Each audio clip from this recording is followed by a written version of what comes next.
Patrick Morris, and you're tuned into ThePrezEx TV.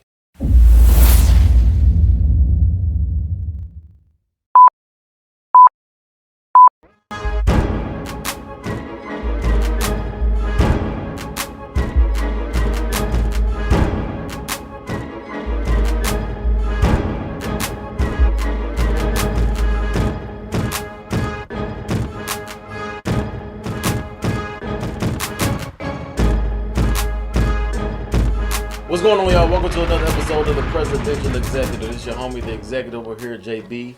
This my homie brethren over here, Rag El Presidente. Man, what it do? And we got somebody in the house that I've been knowing for a very long time. Now, actually, when I thought about it, when I hollered, I'm like, I've probably been knowing him since I was probably 8, 9 years old. When I was 9, you probably 10 or 11.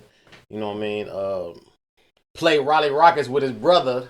Actually, with you too. I don't know if you was on the team or not. I don't know how the age thing went, but I know Maurice was definitely on my team with the Raleigh Rockets, man. This is I want to say like most known unknown in Memphis. Like that's what they say. I get a lot of it. You know what I mean? Like I get that kind of vibe for him. He's very successful. You know what I'm saying? I think humble. You know what I mean, to a degree, and he's I want everybody to just see him and hear him because he's not really too live on social media like that. He'll put some stuff here and there, but I think this is a good platform to kind of just get him to talk about himself and really be an inspiration. You know what I'm saying? To know the glory, you got to know his story. You feel me? This is my guy Pat Morris. What's going on, homie? Glad to be here, man. So, we're just talking. I didn't know y'all knew each other that long. You know that? No, see, me and him, we go back to, was it 8th, 7th, 8th grade? The summer before that, but then. Because you 99 too, right? Right, but I'm saying, like, when he came over to the middle school, we had played, like, in the summer league before that. Mm-hmm. You know what I'm saying? So, like, as soon as he walked in, he just started clapping and laughing, like, Red. Yeah. But, we had classes in high school together and everything like that. 4 years or whatever, Mm-hmm. Yeah, I think his dad and my dad stayed at the school. They did though. Your dad was up there at school too a lot? Yeah. For real? Well, I think his was more conduct related. but for me, it was just he done told us a couple stories on here about his getting kicked out and doing. I mean, we all get into mischief every now and again. Yeah. They were two of the two tall black fathers that would pop up at the school, during Your dad lunch. was tall too. Your dad was about 6'3", 6'4"? Yeah, somewhere around there. Yeah. And everybody knew who they was. Like, it was to the point, like, when they walked in, even people who didn't know us knew them and knew who we were because of them. Yeah, it's they daddy. Yeah, because you shot up for a minute, Pecker. You wasn't even that tall for a minute. Man, I was, incidentally speaking, I was telling this story to a friend of mine. He has a kid that's real athletic. I think he may be in the 8th grade, but he's real short. Mm-hmm. And so I was giving him my spiel on my story. I think that's where the name Lil Pat came derived from, of course. Man, I probably was 4 something. 4'10". Yeah. But going into, I think that 10th grade, no, that 9th grade year. Yeah. I know I grew like 6 or 7 inches. Mm-hmm. Right. Just, kind of scared. Yeah, because I want to say, like, in 8th, I was slightly taller than him in 8th grade, and then we came in high school. Everybody was taller than me. Yeah, really? Yeah. But coming in 10th grade year, it was like, what's going on? Because I didn't look, because I haven't, obviously I remember you in, like, elementary and stuff like that, but I don't remember seeing you again to maybe my senior year in high school or something around there. Then I saw you and said, that's Pat. Yeah. Like, Pat, like, hey, Pat, you got tall. Yeah, I was like, where'd this come from? You know what I mean? So yeah. So you never hooped a little bit though. You hooped a little bit. Yeah. Right? So of course, youth ball, AAU, of course. And as we were talking about earlier, 7th grade, I went to Craigmont. I played on that team. Okay. And just missed the friends. Right. And left Craigmont, went to Raleigh Egypt. So played ball for Raleigh Egypt, 8th grade, 9th grade, 10th grade. Now 10th grade, I had some academic problems. It wasn't necessarily problems, just lazy as hell. And it was a wrap from there. I understand. Yeah. So you were with Scooter now? No, well, Scooter we was with ahead me, of but him. he was in 10th he's grade. behind. He's Yeah, behind me. Yeah, he was about a year behind yeah. because you were with my class. Yeah, but now when Scooter and Moo Moo and Lou Wright and all them came upstairs, wasn't no need. It was to over go. with for everybody else. It's It was a a wrap. wrap. You ain't Yeah, getting no yeah. You done at that point. Yeah. Like, who Get a needs to play job. ball anyway? Right. We wanted. I'm nice with the pen. Let me go and hit the studio. Yeah, so we got the jobs and cars. Wanted to put hubcaps. You wanted the 12s in the trunk, the nice sounding system, the Tommy Hilfiger, the Polo. Yeah. Yeah, it was a wrap. But yeah, I played ball for a long time. It kept me out of trouble. It did what it was supposed to do. And had one of the meanest handles, like. Yeah. Yeah, that's what he done told. He done said Nigga, like they talk, hey. Yeah. Hey. Yeah, I had that ball on the string. See, we know about that now. Now, my purpose is because I know you're successful, Pat, man. You know what I'm saying? I know. Seemingly. Seemingly. Want to go there? Okay. Well, I know that you're successful, and I think a lot of people don't really get to rap with you. You know what I'm saying? I think I'm saying, tell me if I'm wrong. Like your circle is small. Yeah. You know what I'm saying? You don't. You know what I'm saying? You talk who you talk to. Right. And people, when you see them, you see them. Right. You know what I mean? But they don't really get to be like, hey, let me chop it up with Pat. Right. You know what I'm saying? So that's another reason I appreciate you coming through. Yeah. You know what I'm saying? I know we go back. He asked about Zarina. He asked about you for a minute. I know she watches. And you know what I'm saying? I was like, yeah, Pat. She's like, oh yeah. I don't think she's seen you. Yeah, man. In a minute. She helped me get. She helped me graduate. I'm sure she helped a lot of people graduate. Right. You know what I'm saying? I just wish I was in the same classes with her. You know what I mean? But in turn, like I said before camera, she kind of got me in trouble because she'll bring home straight A's. She set that standard. Yeah. So if I come home with a C, it's like, what your sister doing? You know what I mean? Right. So but it helped me, kind of stay on my ground. Yeah. With that, man. I want to start with the beginning, Pat. Like, tell me about your upbringing, like. You had a 2-parent household, or how how was that? You grew up in Raleigh too, right? Born and raised in Raleigh. I was born in it and sworn in it. But born and raised in Raleigh. Coleman Elementary, K through 6. Yeah. 2-parent household. Parents, they divorced. I believe I was in the 4th grade when they divorced. They both remarried, of course. Yeah. But yeah, I tell people a lot of times, man, I think it's safe to say, and even with you two, middle class family. Yeah. We had everything that we needed and maybe 50% of what we wanted. So my story or my testimony wouldn't suggest, I got it out the mud, we were poor, we didn't know what we was going to eat. Like, that's not my, that's not my testimony. I would be lying if I was to say that.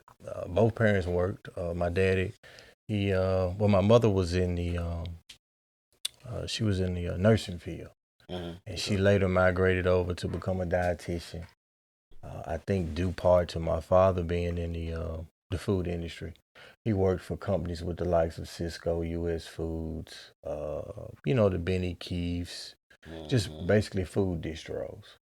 And due to the race barrier at the time, him being a president of one of those companies was less than likely. So he later went on to do his own thing, formed his own company. I think it was Memphis Food Service. What was the name of it? And so my brothers and I, we were the drivers. We worked with him in the summertime, when I wasn't playing ball. And he kind of, grew it. He sold a lot to restaurants and the hospitals, at the daycare centers. He was heavy on the daycare center scene at the time. He sold to a lot of black daycare centers. And he later migrated over to selling to state and federal prisons, which is what I do now. How many brothers you got? You said your brother. I know 2. Maurice and John. He's the oldest. How old is call John? him Andy. Man, I don't know how old my brother is. I'm thinking like he got a 50. Well, he got to be 49. I think he got a 50th coming out. So he above. Okay. Yeah, above yeah. that, okay. He's the oldest brother, but he don't look 50 at all. He don't look. Yeah. He don't look under 40, man. To be honest with you. Yeah. Yeah. You don't see age when you look at him. Cause I mean, we grew up in Raleigh too. I grew up on Twin Month Street, over there off Twin Lakes and stuff. Pretty much not too far from Raleigh, Egypt. Yeah. So we grew up over there. So it was pretty much, the same as far as, like you said. I think you described it perfectly. Like it was kind of like middle class, Right. to a degree. Like I pretty much got everything I needed, Mm-hmm. and certain things that I wanted.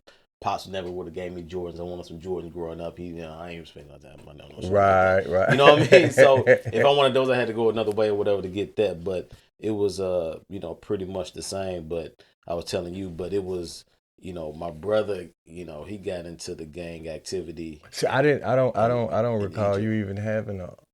I just always thought it was you and your sister. I got two older brothers. I didn't know that. Okay. My older brother is 15 years older than me. My other brother is 8. Okay. So he went to Raleigh. He maybe graduated from Raleigh, Egypt in like 92. So he may have graduated with my oldest brother. I think he came out in 92. That's correct. He probably know. Yeah, they get, Raleigh's small. They gotta know each other. They used to run, because my brother used to run with, remember back in 3-6, back in the MC Mac. Right. He used to run with him back in the day. Right. Okay. You know what I'm saying? So they got into a lot of hell and stuff in Raleigh, Egypt and stuff. And so by the time me and Z got, finished with Coleman, they were like, look, we want to put y'all, because at the time, Craigmore was the optional school, had the planetarium, had all that stuff. And so it was like, okay, it was. Until Douglas invaded. Right. Yes, very, very much so. No, they wouldn't let me go to Craigmont. They was like, no, this is a good school. We can stay over there at Raleigh, Egypt. So it was one of those. So that's good, man. I don't think I knew your dad was kind of in the food industry and stuff like that. That's what he was. He was known for, man. He was the meat man to a degree, and he packed up and moved maybe, I think 20 years ago, maybe the charismatic number, and he moved to West Palm. He moved out there. Okay. Yeah, and I heard he was kicking with Penny down there, too. Yeah, man, he played golf with all of them. Penny, Ray Allen, Michael Jordan, Lawrence Taylor. Oh wow. Okay. Yeah, all of them. He knew all those guys. So you went down there too? No, I didn't move down there, but yeah, of course. I mean, just summertime or whatever, Yeah, he would host golf tournaments and the whole shebang down there. Mm-hmm. Yeah, and he kind of left things for me to run, and the money started getting good, and we parted ways like Ben and J-Lo. Not Ben and J-Lo. Were they back together? Shoot. Well, are they? I don't know. Are they married? Okay, I don't keep up, but it got to a point where I kind of did my thing and he did his thing, which is what he always wanted. Right. So. Because that was my next question, which you pretty much already answered, like the line of business. How did you get into the line of business? Yeah, and it was entrepreneurship you're in, because to me, and that's what I kind of knew. Like to me, I think you're an example of pretty much what all of us want to do for our kid or our sons. Leave something. You know what I'm saying? Have something, or train them up, or be like an apprentice. Right. You know what I'm saying? So to speak, to really leave them something or have them to catch on. You know what I'm saying? So just like you got into it, like my dad always told me, like more is caught than taught. Yeah. You know what I'm saying? Yeah. So you was more so, I don't think it was like a course that you went through. You was kind of like just around it. Man, incidentally speaking, man, it's weird because I guess as God would have it, it was almost as if I was on this paid internship where if he knew I wasn't doing anything, he would make me, get on the truck and make them deliveries. So you talking a truck with maybe 200-300 cases on it, and I'm 16, 17, dropping them off at a multitude of daycare centers, and I'm just trying to make sure I don't give, this center the wrong product. So in the grand scheme of things, I'm learning product knowledge. When I wasn't on the truck, I was in the office punching up orders. That's product knowledge. And I'm in the office hearing him making sales calls. It's product knowledge, just learning how to deal with the customers. Did you realize that during that time, or you look back on it now and be like, this is... Bro, yeah, man. You look back on it and be like, this is what I was learning, but I didn't even know I was picking up this had no idea, man. And a lot of people don't know. When I graduated from high school, he wanted me to go to... He wanted me to go to college. I wanted to go to Lemoyne because I had some friends going over there. Right. But of course, he wasn't going for that. So I went to the University of Memphis and did a small a small tour tenure at the university. I think we hear like a car outside. I don't know. Is that you? Is that you, Vic? Ain't you? It's one of the outside cars. I don't think that's the one you. Which one? You behind Pat, right? Huh? It went off. Oh, okay. Okay, you good. Just just lock the door when you come back up. But yeah. But the soft wind might have hit something. Where was I?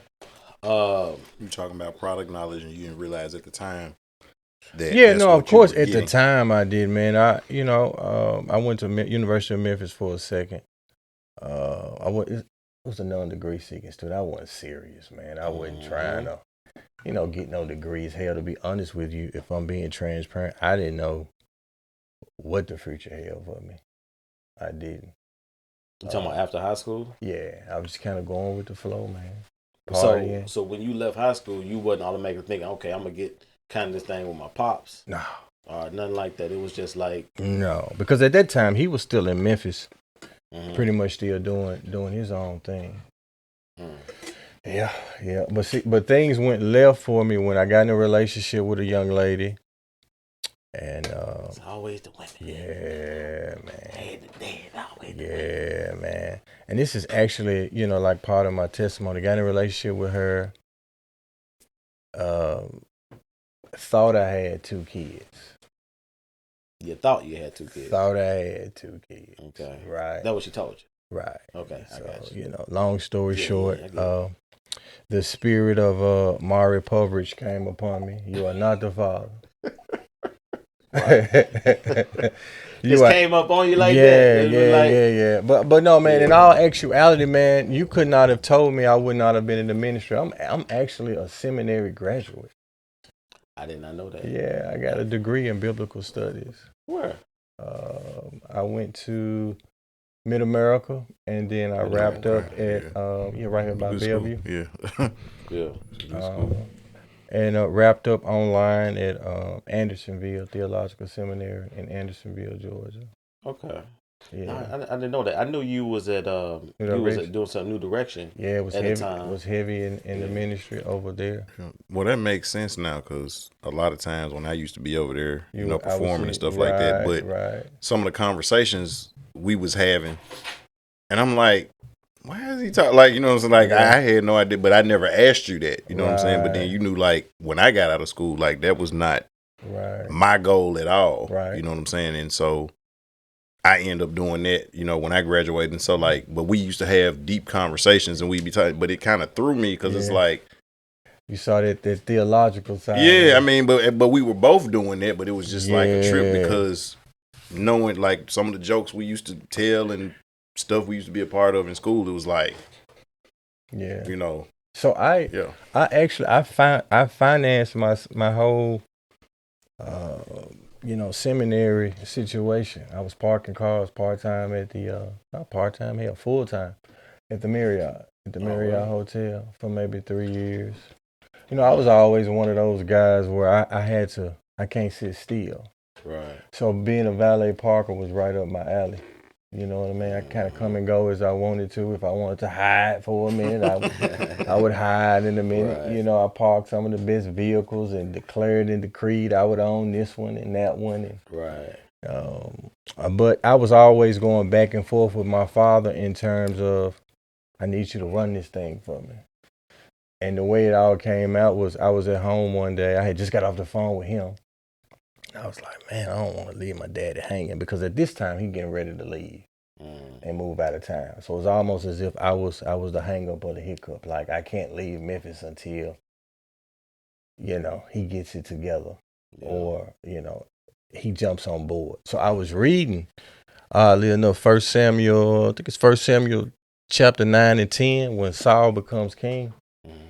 And his daddy goes to him and said that I lost my donkeys. I need you and your friend to go find them for me. And of course, donkeys represent nobility. It represented, who his daddy was. If you had a lot of livestock, cattle, donkeys at the time, you pretty much the man. So he lost them. And Saul sets out to go find them. And en route to, he runs into the prophet, and the prophet tells him, that he's gonna ultimately become king. And oh, by the way, the donkeys that you was looking for, they found them. You cool. And so in that, I'm like, God, what are you saying to me? And it's when it hit me. My job is to chase my dad's donkeys, whatever represents him. That's what you need to do, and it's been a blessing. So. And that ended up being your wealthy place. Yeah, exactly. You know what I'm saying? Exactly. And that's what I tell people all the time. I just feel like I'm here to be impactful, and whatever represents God, there is your blessing. You know what I mean? Yeah. So, that's how that went down. And like you said, that is how I found my wealthy place. That's great, because you real good friends with Darrell. Yes, my. See, I tell people a lot. Here's the thing with Sam and I. We all have those moments where, we feeling down and disenchanted. Darrell is, I was telling my wife about this some time ago. Darrell is he is what a cell phone charge is to a cell phone to me. When you call him, it's going to be that energy. Yeah, he's going to put the battery in your back. When you call him and he pick up the phone. 24/7. Right. And yeah, exactly. Every time I talk to him, it's we want it to be like a 10-minute conversation, but it always end up being like an hour and a half, 2 hours. Yeah. Every time I talk to him, it's like, hey, what's up, man? Let's check in on and see how you doing. That cat there, he knows how to, and I don't even think he knows it, man, but he knows how to turn lemons into lemonade. Yeah. You know what I mean? He a blessing, man. We at that age now where we pretty much ain't getting any more new friends. You know what I mean? Yeah. And I already know. Some people you got to be called to, and he one of them guys.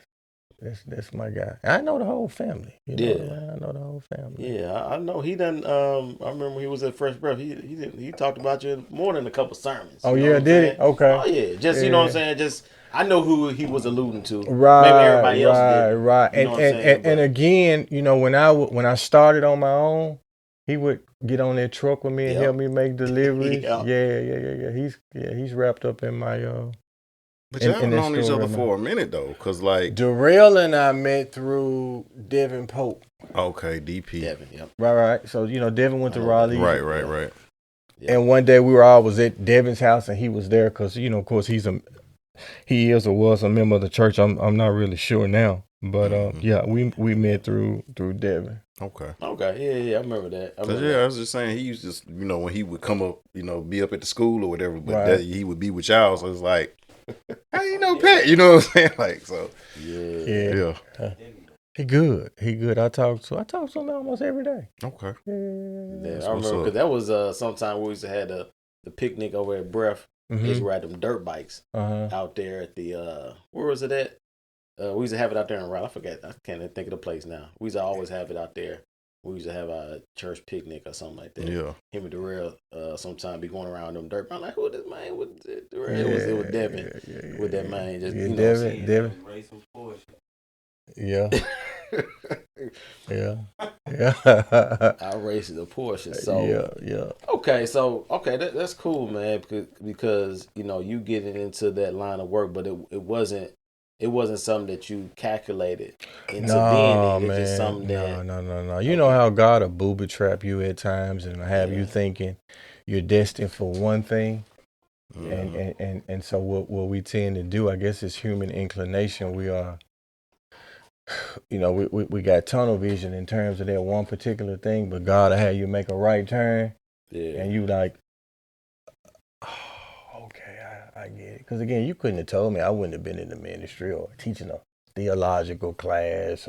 Now, I'll be honest with you, I never thought about pastoring a church or anything like that.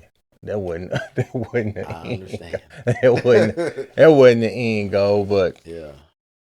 But it's been a ride, man. It's been a ride. That's dope, man. Because you actually going in that kind of direction is like. Yeah, I think that's good. I didn't know that's how your kind of story went. Yeah. You know what I'm saying? I even went to seminary. I didn't even know you went to seminary with that. A lot of people don't know. You went before Darrell, didn't you? Or it was around the same time? Yeah, I went before he did. Yeah, you went before him. I went before he did. Yeah. Yeah, so with you going into the type of business and stuff that you going in, like, you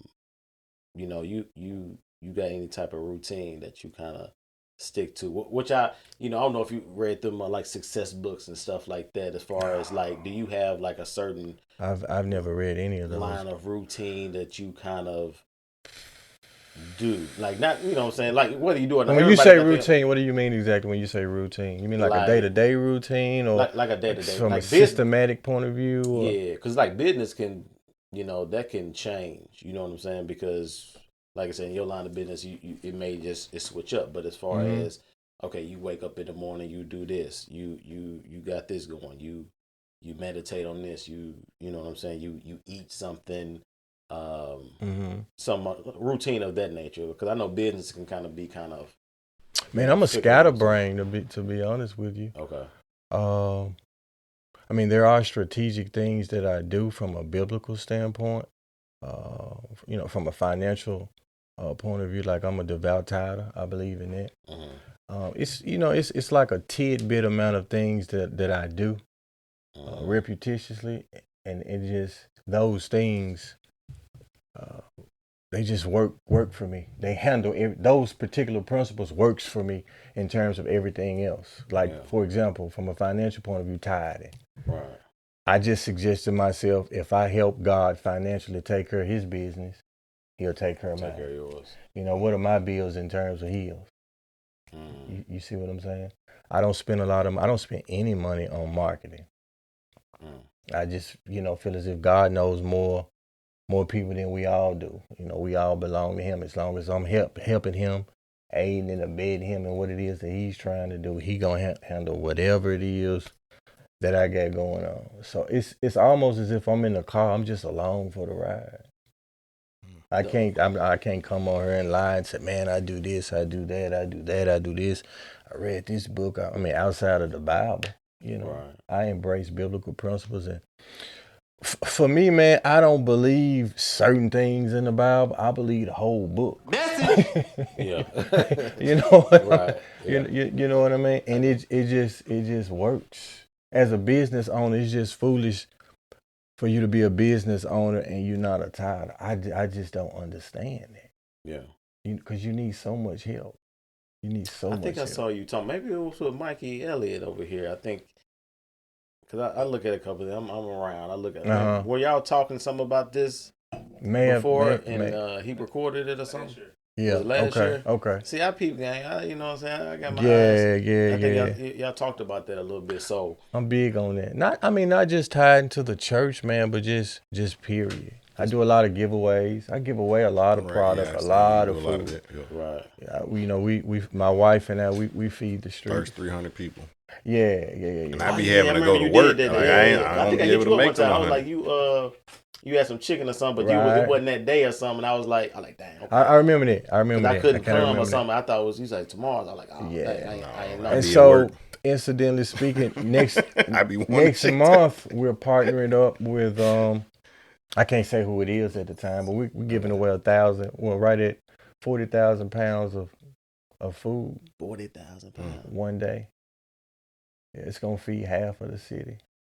Yeah, at least. See, look. What? Yeah, at least. See. Well, see, I think that principle too, though, like, it's a passage of scripture that says, like, if you lend to the poor, you're a friend of God. Mm-hmm. So, like, and one of the deep things, like, Abraham, God said, that's my friend. Like, that's my boy. That's my homie. Right. So, like, it ain't no better feeling, like, and we all done been in the club or something, and some celebrity be like, oh, man, what you do? Man, come on, that's my boy. Like, that feeling you get when, you know what I'm saying? Yeah. Like Jordan or somebody, Penny call you and you get to sit with them. Like, that's the way God looks at you when you give stuff away. You know what I'm saying? And so I think not just for you, just the tithing part, but because the more open your hands are, the more you can receive. Yeah. You can't receive nothing else if your hands are like this. Exactly. You know what I'm saying? And so, like, my homeboy Stefan that you met, like, he's like that. You know what I'm saying? Man, that just, he can't, soon as he get it, he giving it away. But, like, amongst the circle that I kick it with, he's the most blessed person, but he's the person who gives the most away. So that's what it's all about. Again, I think we all here to be impactful. I was on a three-way call with some close friends of mine, and we were talking about just life expectancy, 120 years, 70 years.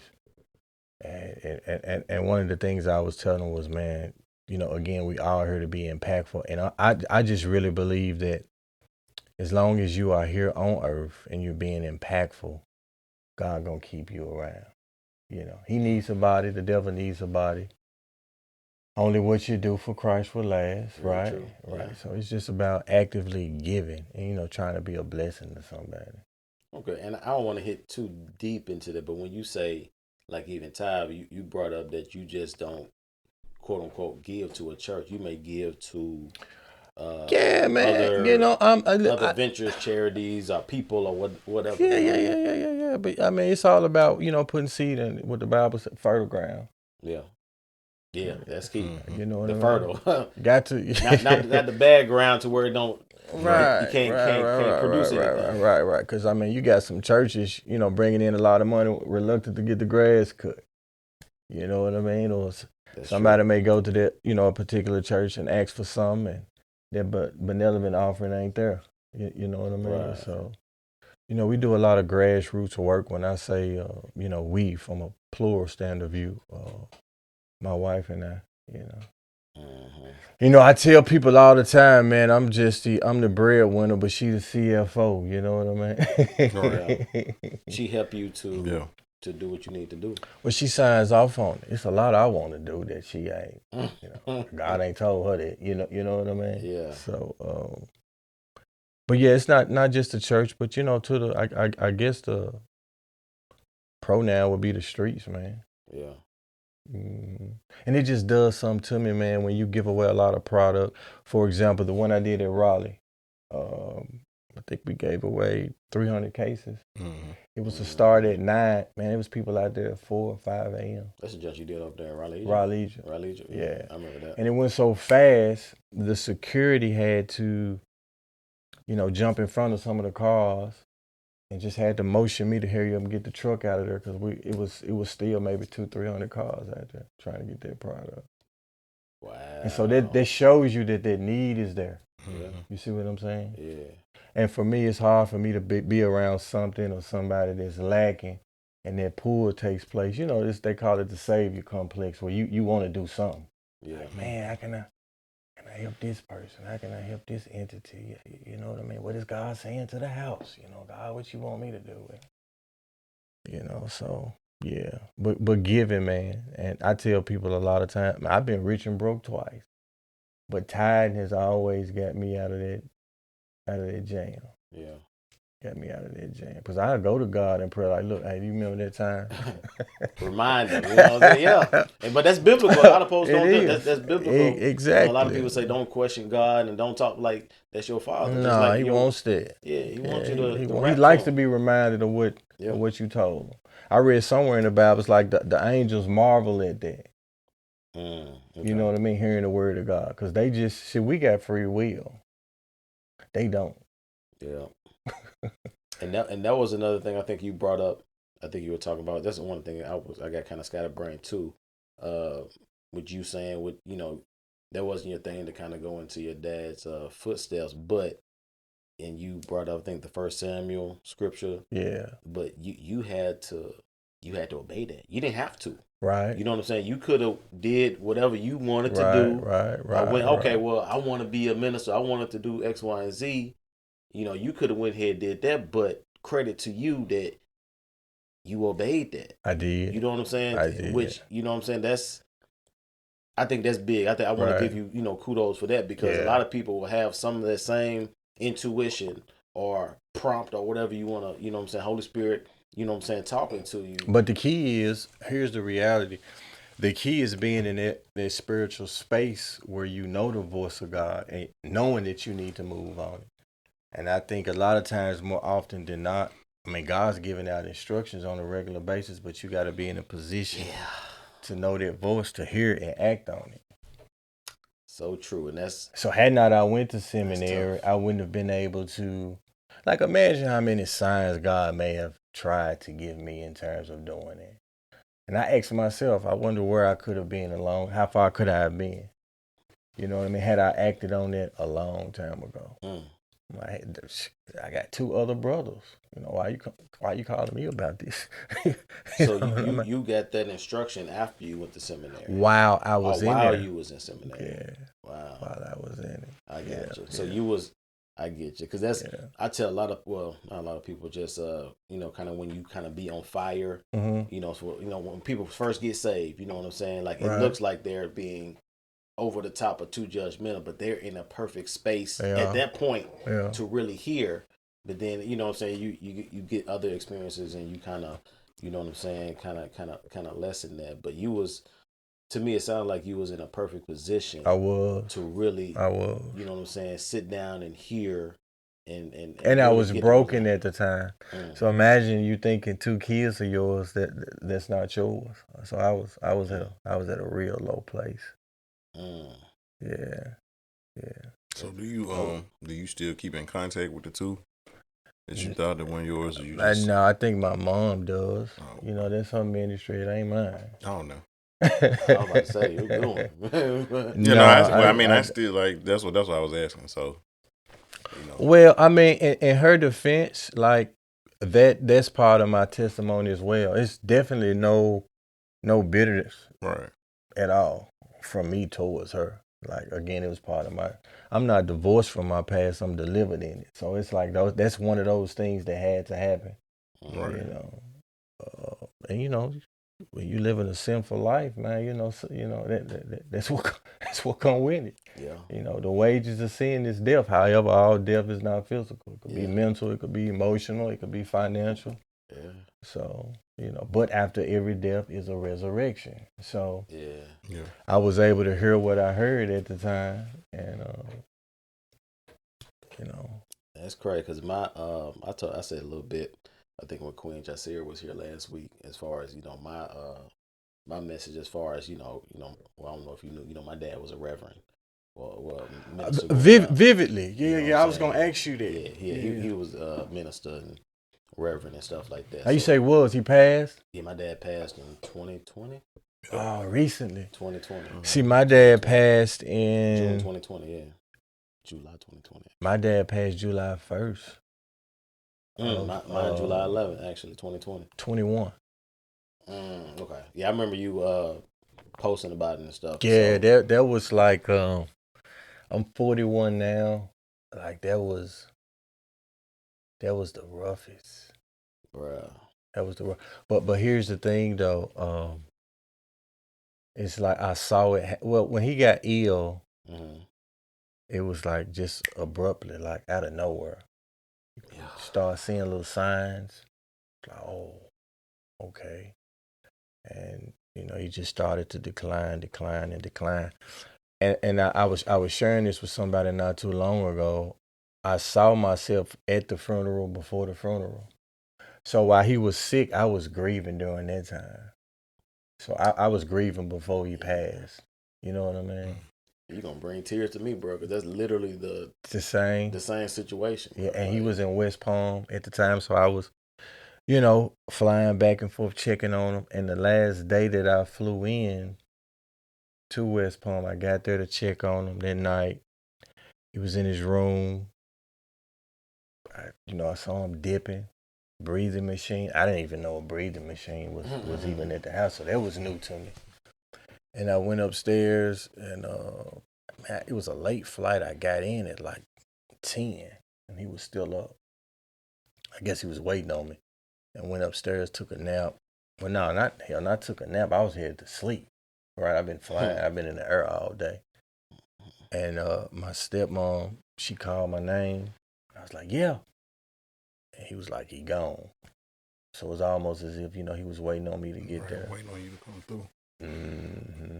Like soon after I got there, he was gone. But my point is this, man. That was, I was telling somebody today, man. Just hearing somebody's voice. Every day for, like I said, I'm 41 years old. Just hearing that same voice every day, and then, their voice is gone. They kind of do something to you. So I understand where you coming from. That's rough. I don't even want because to keep pressing I on it. I had a daddy, you know what I'm saying. Yeah. He was my daddy, my business partner, my best friend. I didn't have to look up to the people of the world. I had their point of reference, like you. Like I was at the football game the other day, and I was telling my wife, like, this Roche Ragland, daddy. I know that man when I see that man. Right, yeah, you know what I mean? So he was that visible male role model. You know what I mean? But yeah, that was the roughest thing for me. But him passing makes life a whole lot easier. And what I mean for that is, it's like a lot of people fear dying. Yeah. We want to live forever. And as Christians, of course we know death ain't the end. We get to go and be with Jesus. We go and get to, but when your daddy died, for me it's easier because that's the point of reference.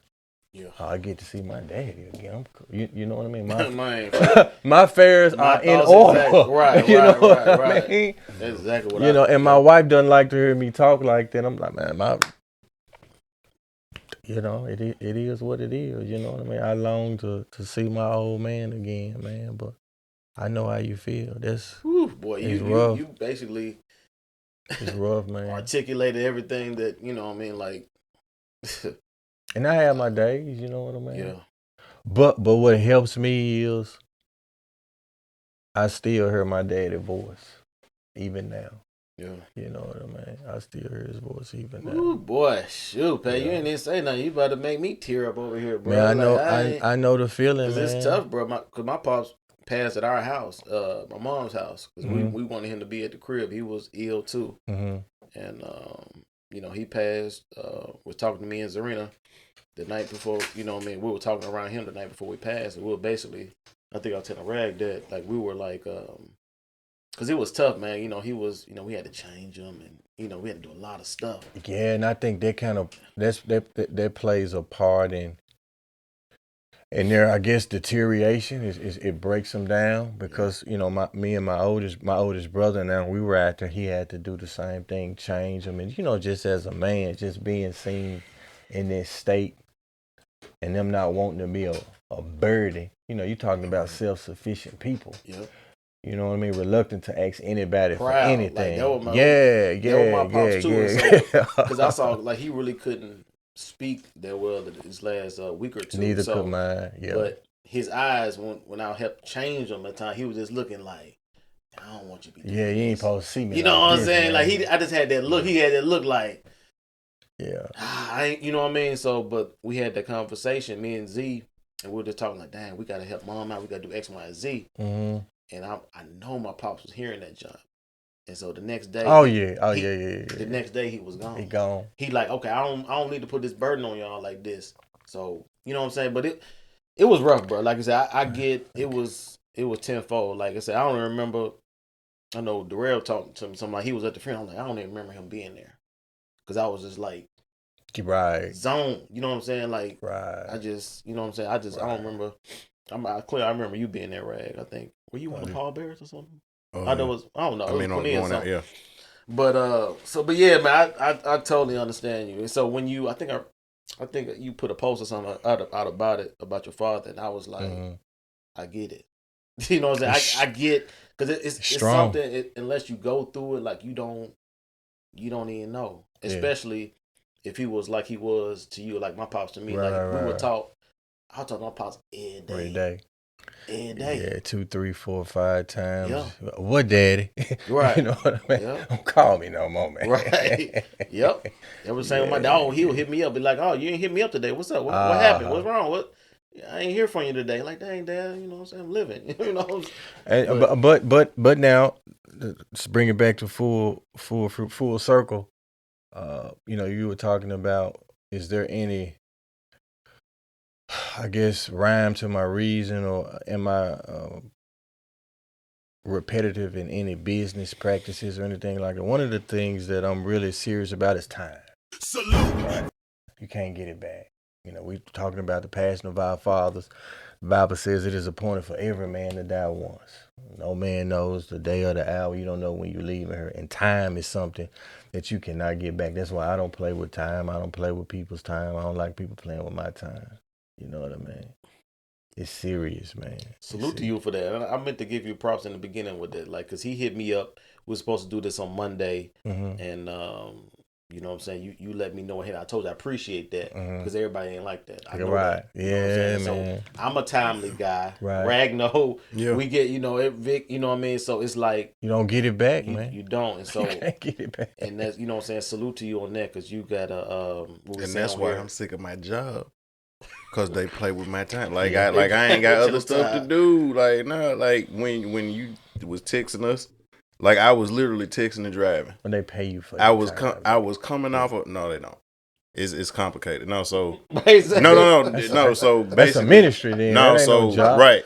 So I'm at a place place now where because of how long I've been there, we got what's called evaluated time. So as long as you finish before your evaluated time, you get paid. So I can finish in 7 hours, I get paid for 9.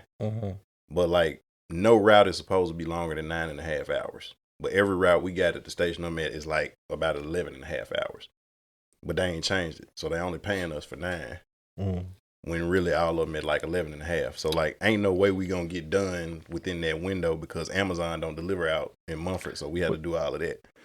So if you frustrated with it, it may be time to give them their job back. It might be benediction time.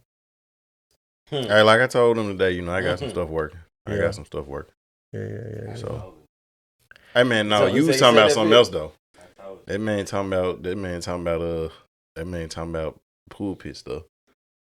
You know that you know that's your lane, though, Rag. Come on now. Pastor Moss said if they ain't got a lane for you, create your own. So. I ain't gotta say you know whose you are. No, I do. You know your daddy now. No doubt. Yeah, no doubt. Yeah, I can't front. Right, that's what I'm saying. That is definitely the pot calling the kettle black. But no, I don't deny mine though. I'm not in denial. I don't deny though. My question to you at your age, at our age now, the job that you're at, I mean, how impactful are you able to be? Is that job preventing you from being impactful? Because again, probably the biggest impact I have is my coworkers tell me all the time, you know what, we're glad you're here. That's the impact. When people say man, I was about to lose it and I was about to jump over the wall and you pulled me back down. So in that aspect, I know, I'm making an impact. It's times where people be going through stuff and I may say something to them. It might be a joke. It might be something, quote or some parable or something. And they'll come back hey, you know what? I needed that.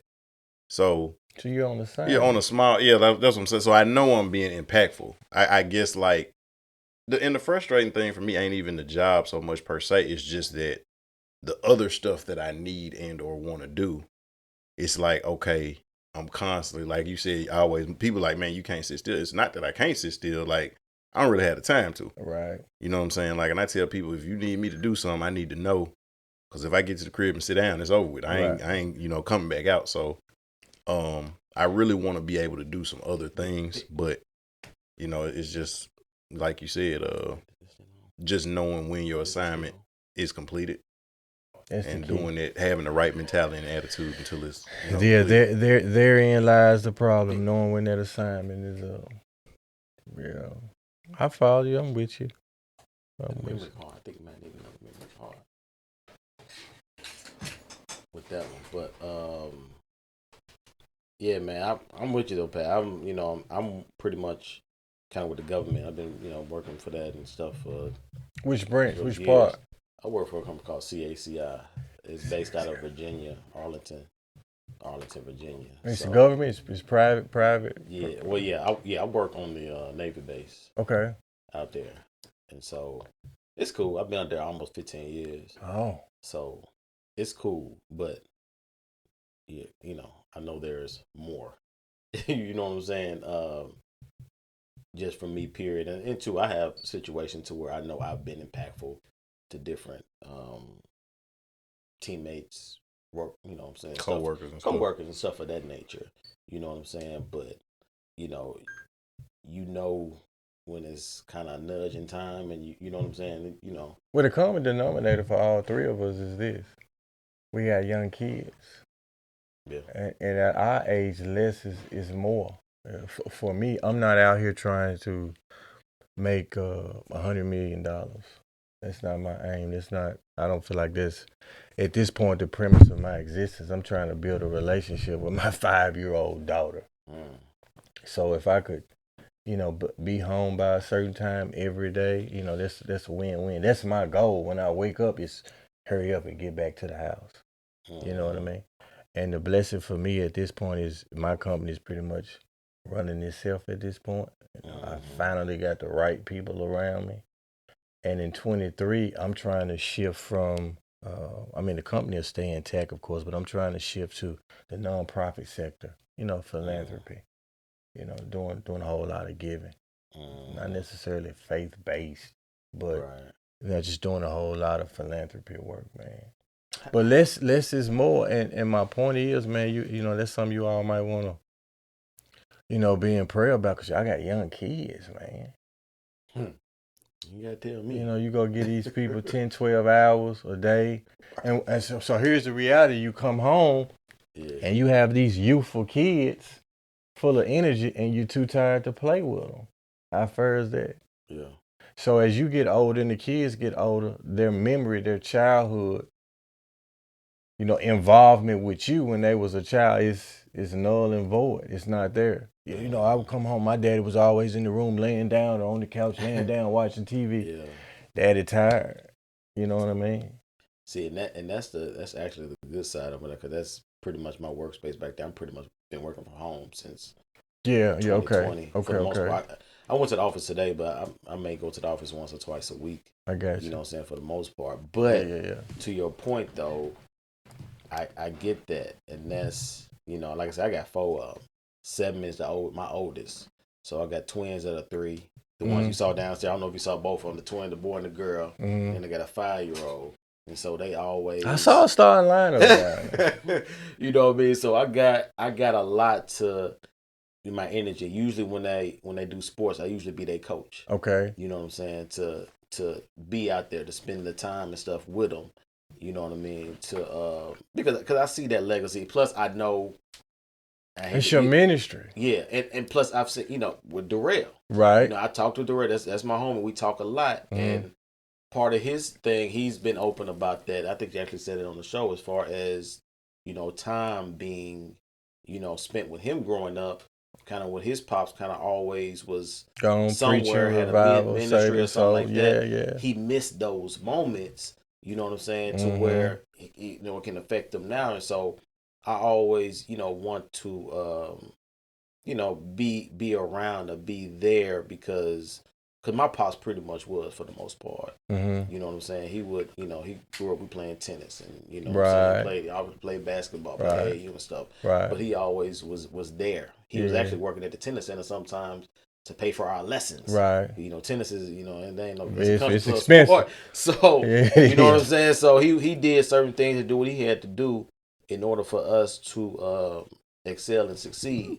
You know what I mean? So for what you're saying there, that's proper, and that's good to even hear to somebody at your level of entrepreneurship and business, that what I'm saying, your foundation is obviously biblical and family. You know what I'm saying? I mean, because you want to impact somebody. Whether it's, and my mom would always say it starts at home, and then it is to spread abroad. So it starts at the house. Yeah, it starts at the house. That is true, and so that's why actually at least the last couple I've been asking people about their upbringing, and as far as the 2-parent household, because I think from there you can now put a domino effect. Exactly. How people think, what are their perspectives is like. Right. You know what I'm saying? Because, okay, this person thinks this way. Okay, well, let's go back a little bit. Uh-huh. You know what I'm saying? You grew up in a 2-parent household. Right. You had a strong father. You got a strong father. I had a strong father.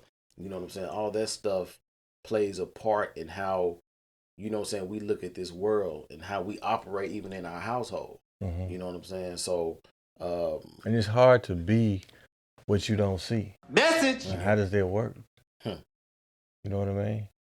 That's where it starts. Like you everybody needs a point of reference. You know what I mean? Somebody want to go to the NBA. Why? They see somebody in the NBA, NFL. They want to be an attorney. It's a point of reference. Yep. You see what I'm saying? Yep. It's hard to be what you don't see. So making sure that these kids see something, to me, that's the key. But what are they seeing? Yeah.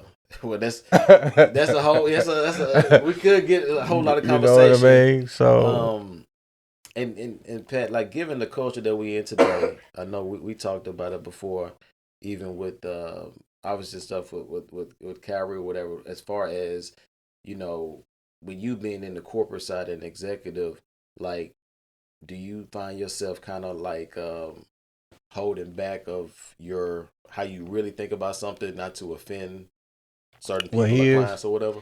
Here's the blessing for me.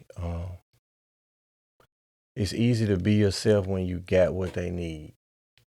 And I'm the Black Sam Rothstein. I'm the food and beverage guy. We all need it. So if I piss somebody off at a state or federal prison or at a grocery store, right? Where you going? I still got the streets. Worst come to worst, I get on Facebook, hey, I such and such for sale, meet me here. Here they come.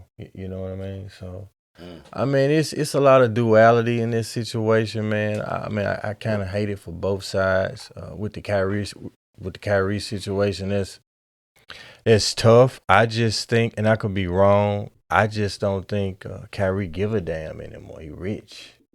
Right. It's different. It's different. And it's like it makes no sense to be rich and still bite your tongue. What's the point? You know what I mean? Kanye, I try to prognosticate this situation. I can't. I think with him, there's some partial truths involved in what he got going on. I think at times he's wrong. I think at times he's right. But what I admire about rich people, man, is, especially Kyrie, when you reach a certain plateau, you just don't care, man. You're going to speak your mind. For me, I don't need validation from man. My old man, my daddy telling me he was proud of me was enough for me. So I don't give a damn about what anybody else got to say. Even a hater. You see what I'm saying? And the Bible says, thou shalt prepare us a table before me in the presence of thine enemies, which is a clear indication that you need haters. And if you can't deal with a hater, God can't take you to a next level. You see what I'm saying? You can't. It's impossible. If you can't handle it on this level, it's like school. If you can't do the third grade work, you don't make it to fourth grade. Right. And such is the case with haters. I mean, it's prerequisite to success, man. I think my issue is like, I don't want to say backtracking, but like, and if you misunderstand me, that's one thing. I don't mind clarifying. But like, if I said something, if you don't like it, don't put your insecurities on me because you don't like what I had to say. Right. You know what I'm saying? And I think it's a lot of that goes on. People not understanding, because I think we understand our platform. You understand your platform. Like, you're already a target. So don't get mad when you throw the rock and then try to hide your hand. I did that, and what? Yeah, I posted that, and what? Did you watch the documentary? That would have been my thing. Did you watch the documentary? Did you click the link? Don't ask me anything till you go watch it and then talk to me. But you know what I'm saying? Like, well, no, I didn't do this. I think he handled it well. He took some losses. Yeah. And I think he cool with that. But here's the thing about, people worth hundreds of millions of dollars. It's like, you can't break them people, man. Yeah. You can't. I mean, like I said, and I think I said this when we had Veli on. One thing I admire about Kyrie is that he will say something. The only thing I don't like is after you say it, it's like, oh, well, no, this is like, no. If I said it and that's the way I really feel, I think him recanting his statement is more political. I think we all got enough sense to know that he's not apologetic. Yeah, but see, and that's what I'm saying. But see, like with me, and again, when I got to that level though, where I got the money and I don't really need your money anymore. Once the damage is done, it's you know done. What I'm saying? Like it is what it is. Y'all don't want me here. I'll go play for somebody. I'll go play overseas. But I saw, because Nike took his stuff. Where I think tonight, actually, I think what I saw was tonight, he was playing in some Skechers.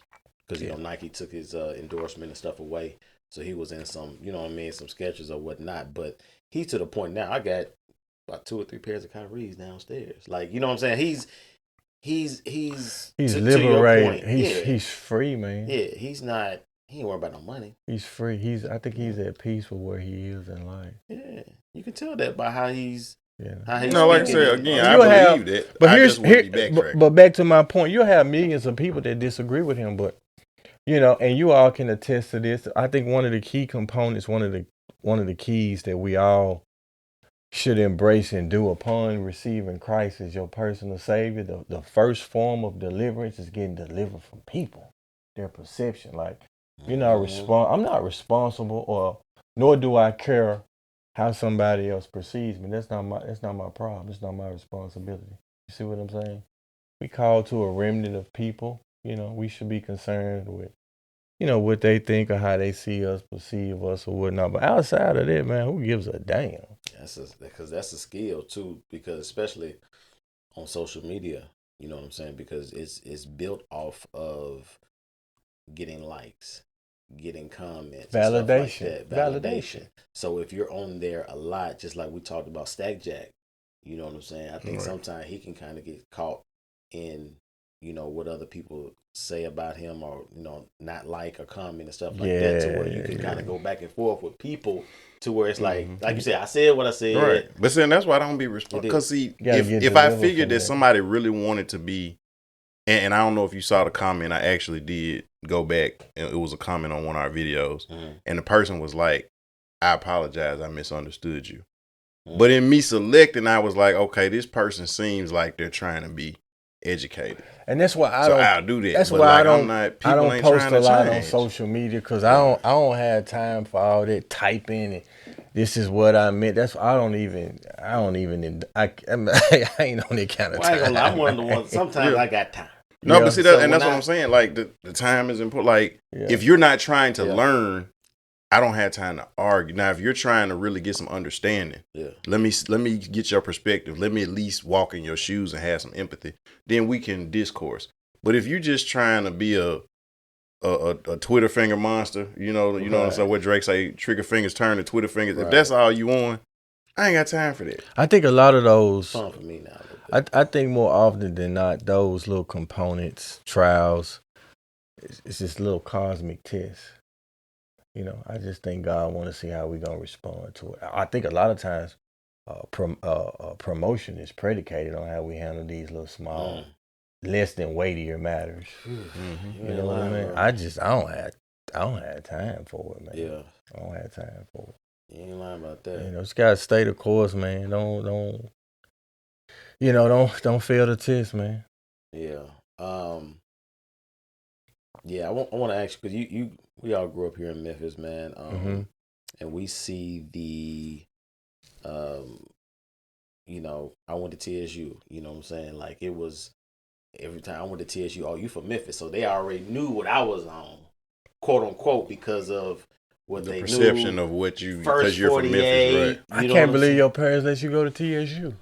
Oh yeah, they did. Wow. He got the scholarship. He got that good tennis scholarship. Okay. One of the top 5 in the state, y'all. Money got in the way. Yeah. So that was the main thing, because Zarina went to Austin P. Okay. She went to Austin P. So I was gonna go to MTSU, but I wanted to be around my folks. So it was, that was different. But so being from Memphis, you always get, what they thought you was. You was hood. You did this. We all got a little, twang as far as how we speak and stuff like that. But Memphis has been known for like being a hateful city.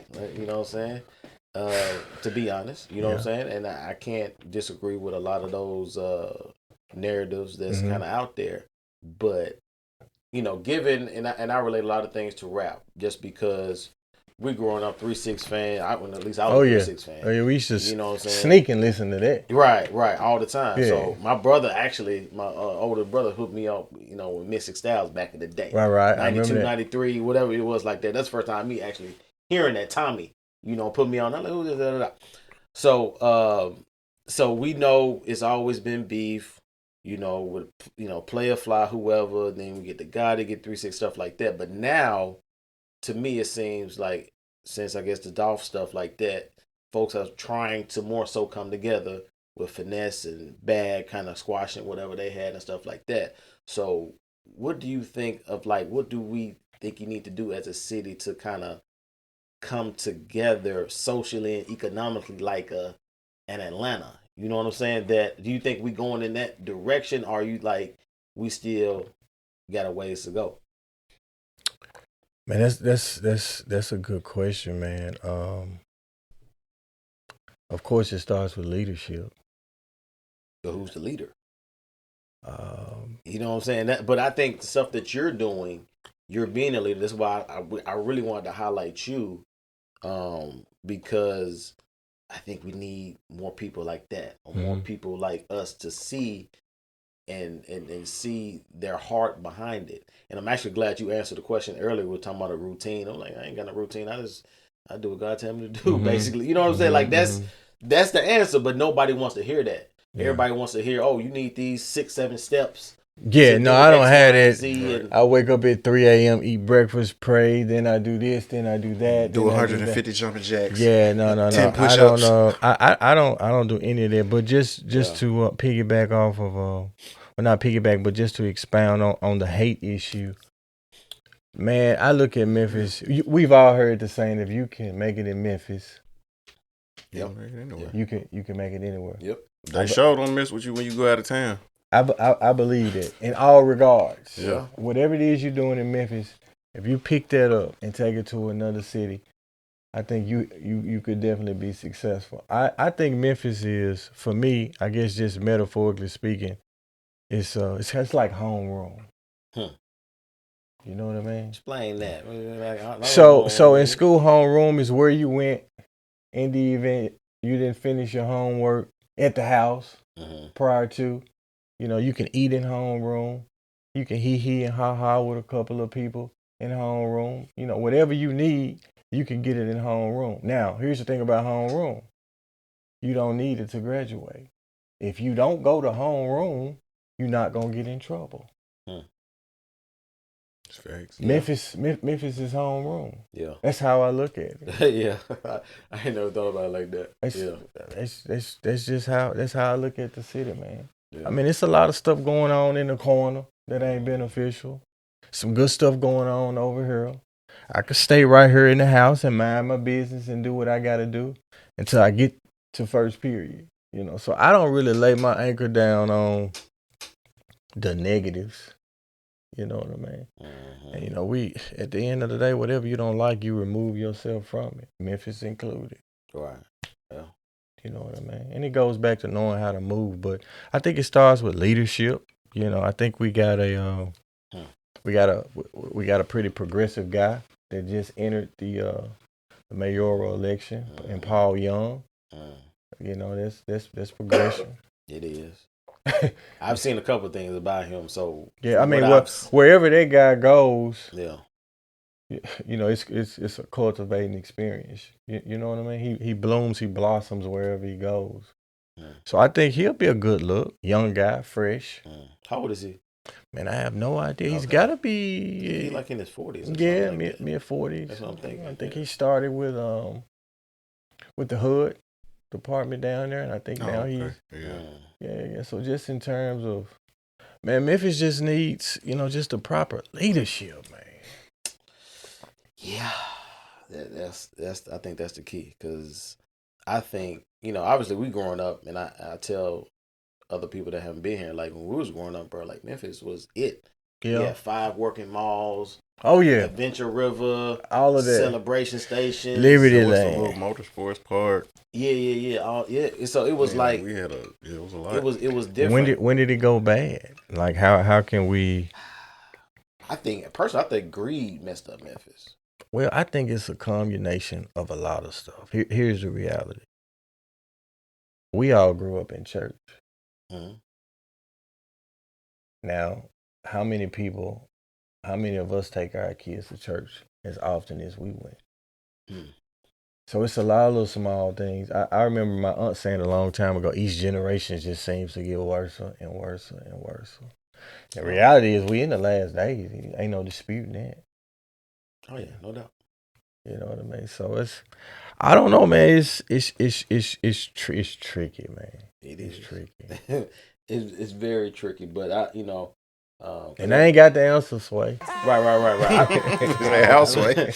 I feel you, because I just think it's interesting because of, we always look at, we got so much potential here. Yeah. You know what I'm saying? We got one of the talented guys here, Mikey, Elliott. You know what I'm saying? Like, it's a lot coming out, but it's just a matter of, kind of putting it all together. It's about, necessary leadership. It's leadership, man. And again, that word that, that I'm heavy on in this season in my life is, man, being impactful.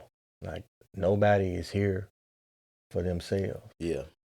You know what I mean? Yeah. We all called to somebody or something. It's just all about being impactful, man. And that's my mission statement right now.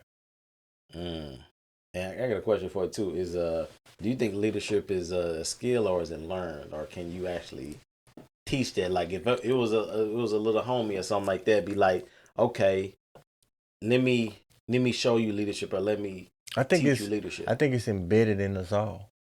Mm-hmm. I think we all have that. I think God has placed certain leadership capabilities in us all. Now, the leadership role may not be as big for you as it is for me. Mm-hmm. Or vice versa, right? And I think it could be polished. The Bible says, "Iron sharpens iron." Right. Mm-hmm. You know what I mean? Yeah. So this piece of iron may not be as big as the next, but it'll sharpen that one. Yeah. You see what I'm saying? Yeah. So I mean, I think we all gotta be born with it, because the Bible says we all are called to the gospel of reconciliation rather. So it's in us all. It's just a different.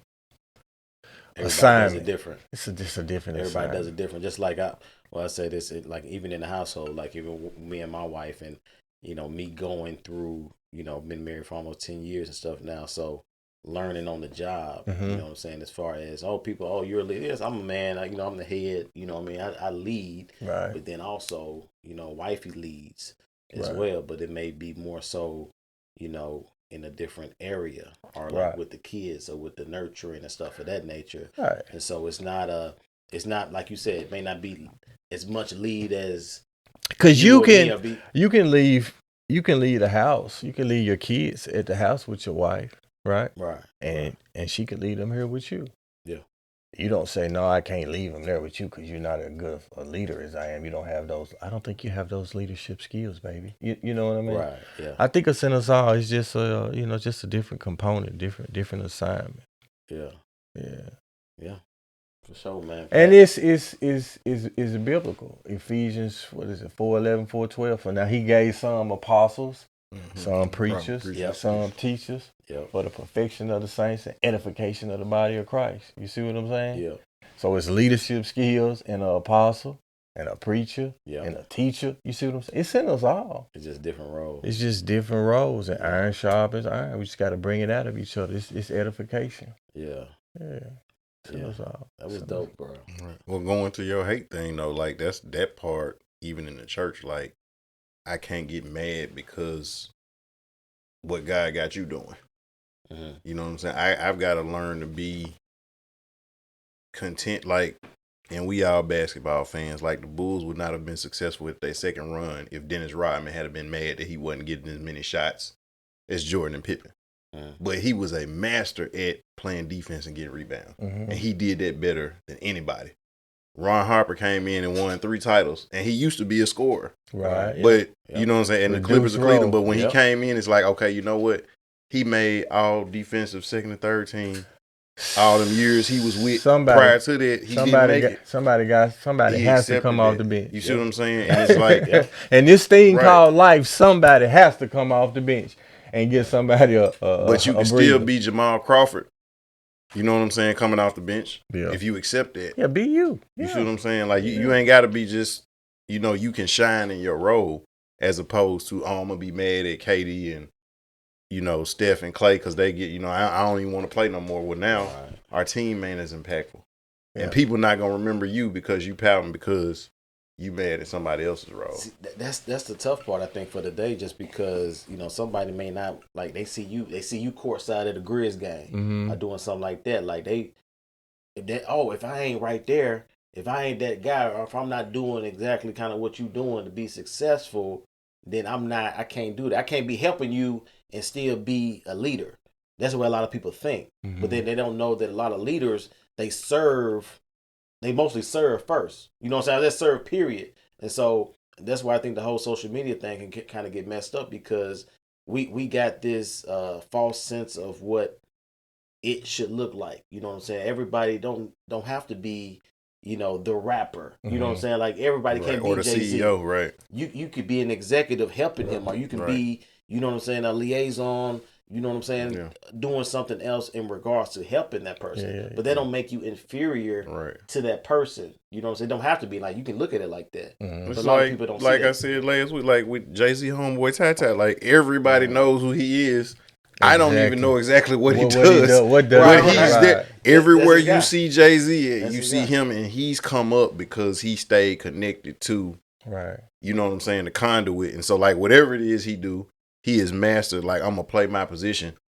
And you know what I'm saying? He could be the very person that, that pours into Jay-Z.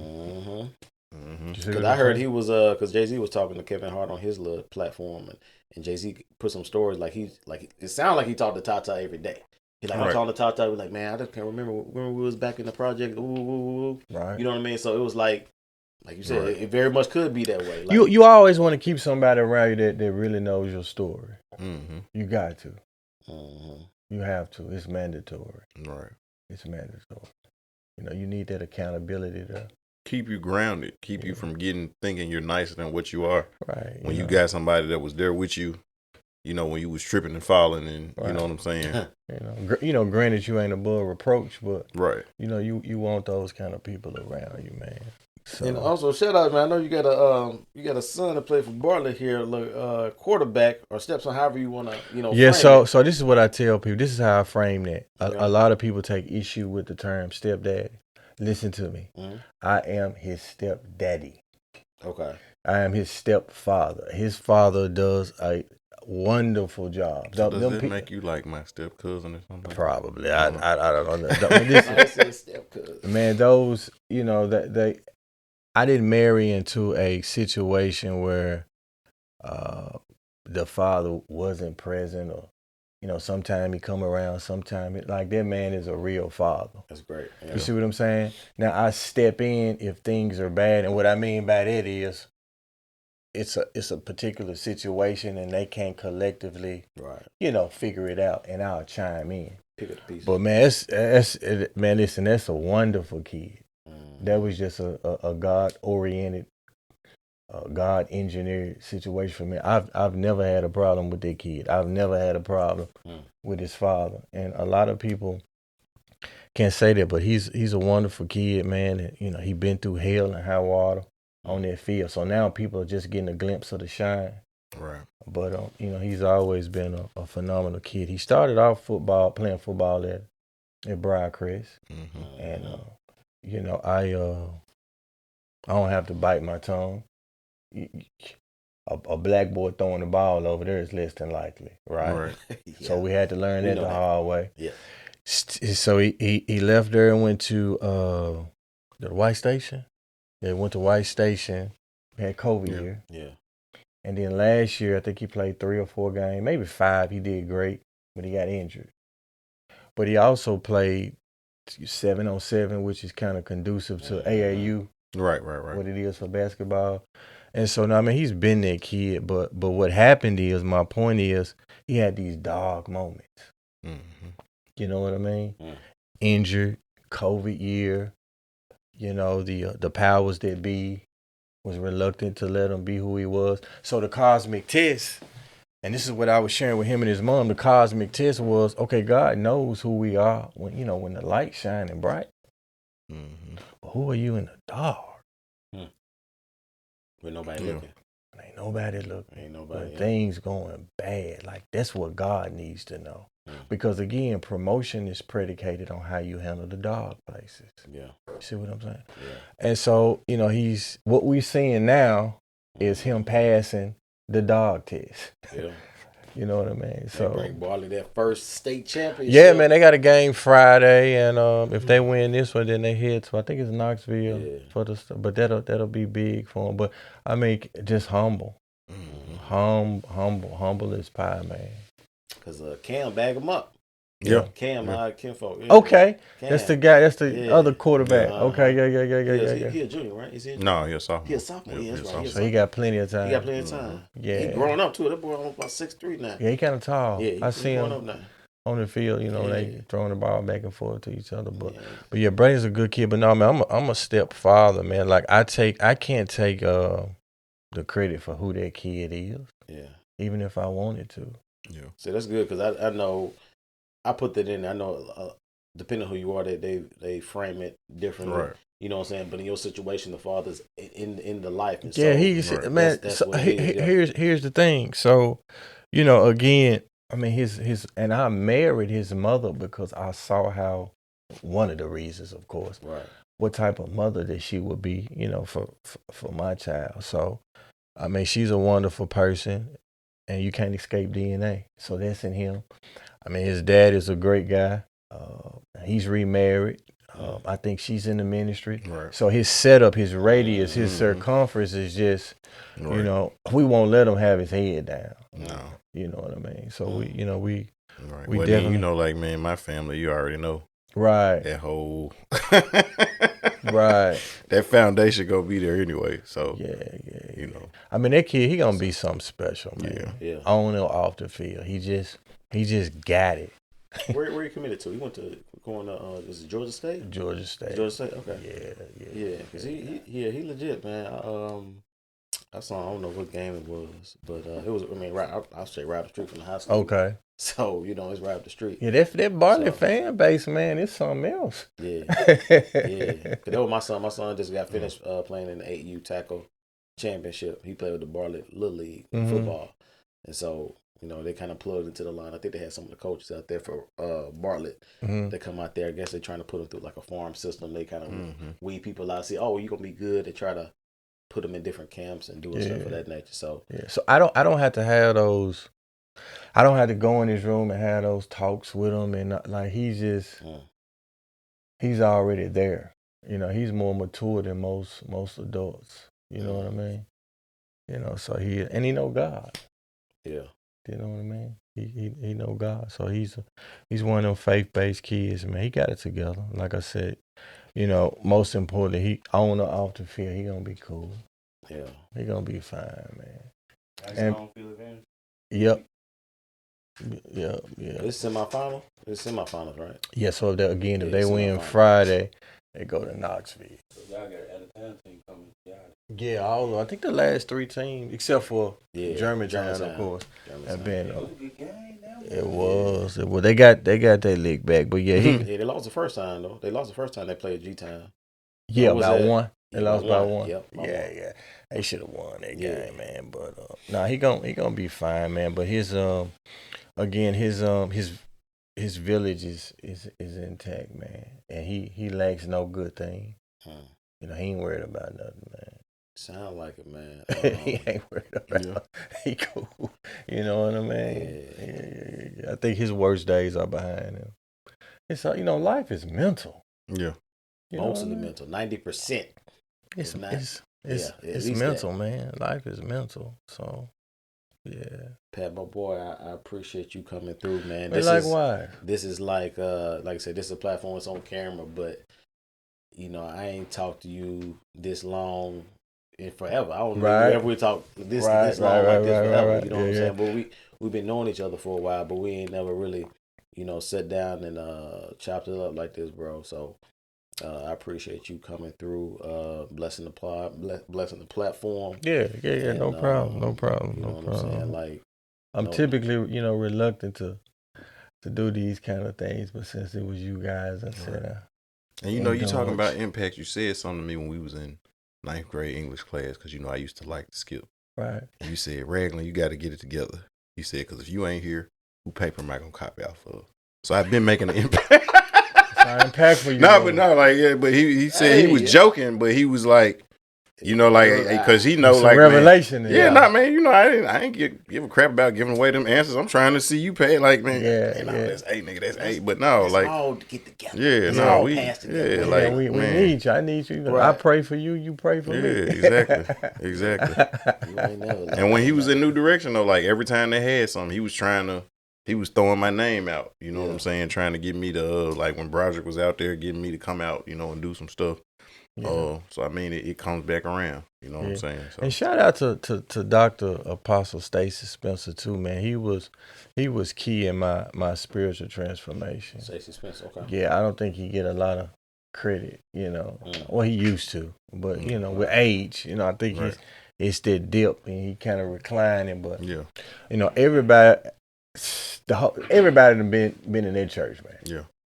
I used to deliver out his house when I worked out in Collierville. Everybody. You don't walk through New Direction. Walk through there. And that's big. Yeah. Mm-hmm. With Memphis being the Bible belt that it is, that's big, man. So yeah, he played a huge part. And Dr. Sammy Holloway and Lady Holloway, they was key too. Oh yeah, you close to home, so I know they had some type of they had some type of inkling going on. Oh yeah.